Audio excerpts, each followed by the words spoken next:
Hai semuanya, pernah gak sih kamu tuh dengar atau bahkan merasa kalau kamu nih terlalu banyak memikirkan diri sendiri? Sebuah studi menarik menunjukkan bahwa sekitar 79% generasi muda percaya bahwa self-love itu penting. Tapi di saat yang sama, batas antara mencintai diri dan jadi narsis itu ternyata tipis banget loh. Kadang kita takut dibilang egois hanya karena kita memilih untuk menjaga diri sendiri. Sebenarnya apa sih bedanya? Dan gimana nih caranya kita bisa benar-benar mencintai diri sendiri, self-compassion, tanpa malah jadi pribadi yang berpusat pada diri sendiri, alias narsis. Bagi kamu yang baru bergabung di channel ini, aku Rin, seorang energy healer dan spiritual guide. Aku percaya banget kualitas hidup kita itu hadir saat soul, body, and mind kita ini selaras. Dan yang sering kita sebut hal spiritual itu sebetulnya sangat dekat loh dengan logika dan ilmu pengetahuan yang bahkan itu ada di kehidupan kita sehari-hari. Kita cuma perlu melihat dari sudut pandang yang berbeda. Oke, di video kali ini kita akan bahas sesuatu yang fundamental, yaitu energi cinta diri. Yuk kita bongkar bedanya dengan narsisme ini apa sih?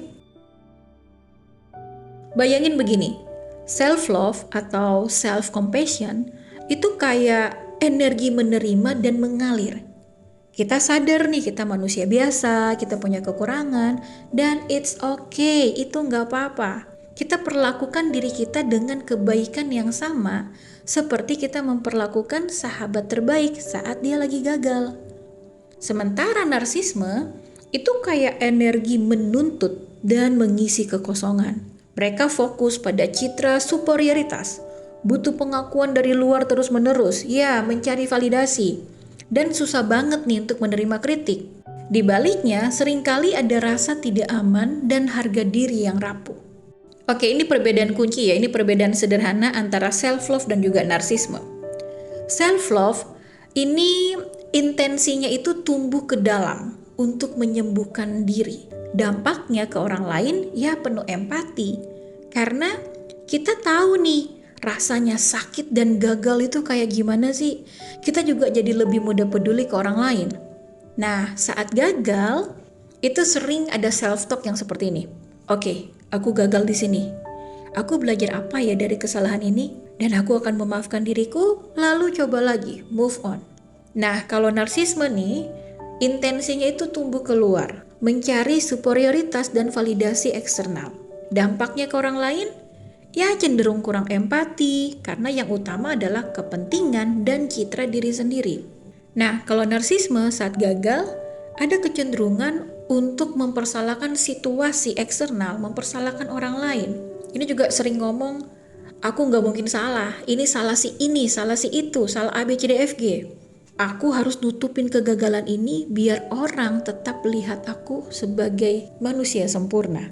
Lihat ya, bedanya ada di energi yang mendasarinya. Cinta diri sejati atau self-compassion, self-love, datang dari tempat yang sudah penuh dan stabil di dalam.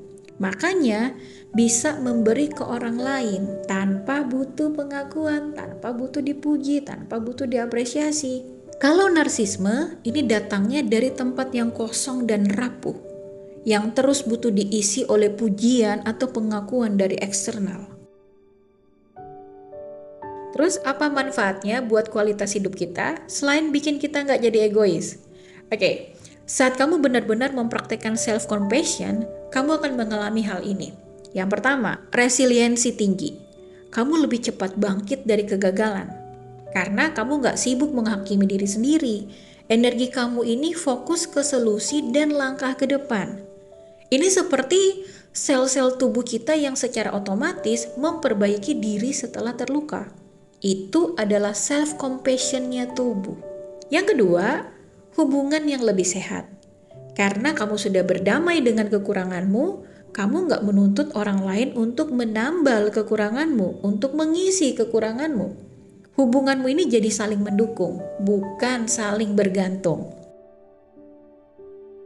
Gimana cara kita bisa mempraktekkannya sehari-hari yang simple dan juga realistis? Nah, ini ada beberapa caranya. Yang pertama, teknik the kindest voice. Ya, suara terdalam yang paling baik. Ketika kamu bikin kesalahan kecil, misalnya kayak numpahin kopi, atau mungkin lupa janjian dengan seseorang, secara otomatis mekanisme kerja pikiran ini mungkin terbiasa dengan pikiranmu tuh berkata kayak, aduh bodoh banget sih kamu. Stop, belajar ganti kalimat itu. Tanyakan pada diri sendiri, kalau sahabatku yang melakukan hal ini, aku akan bilang apa ya? Tentunya kan kamu akan lebih berhati-hati ya dengan ucapanmu. Ya, kamu akan bilang, gak apa-apa kok, namanya juga manusia, lanjut lagi ya. Nah, jadi belajar untuk mengucapkan kalimat baik ke diri sendiri. Ini latihan untuk merawat mind and soul-nya kamu. Yang kedua, boundaries atau batas diri sebagai bentuk cinta. Self-love itu bukan bilang ya pada semua yang orang lain minta.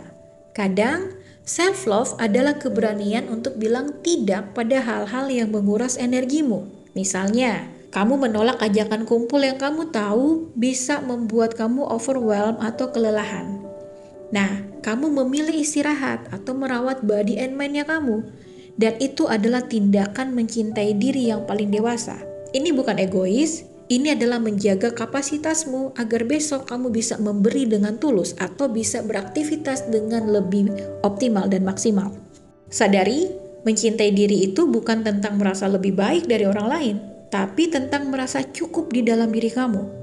Kamu adalah makhluk yang berharga, dan itu adalah fakta. Bukan sesuatu yang harus kamu buktikan dengan tampil sempurna. Jadi mulai hari ini, coba deh latih the kindest voice tersebut. Oke, bagi kamu yang resonate dengan channel ini, silahkan support dengan komen. Ya, komen pengalaman hidupmu, komen juga opini kamu sehingga bisa melengkapi apa yang aku sampaikan di video kali ini. Serta share, like, dan tentunya subscribe channel ini. Sampai di sini dulu. Thank you so much. Have more powerful and meaningful life. Bye-bye.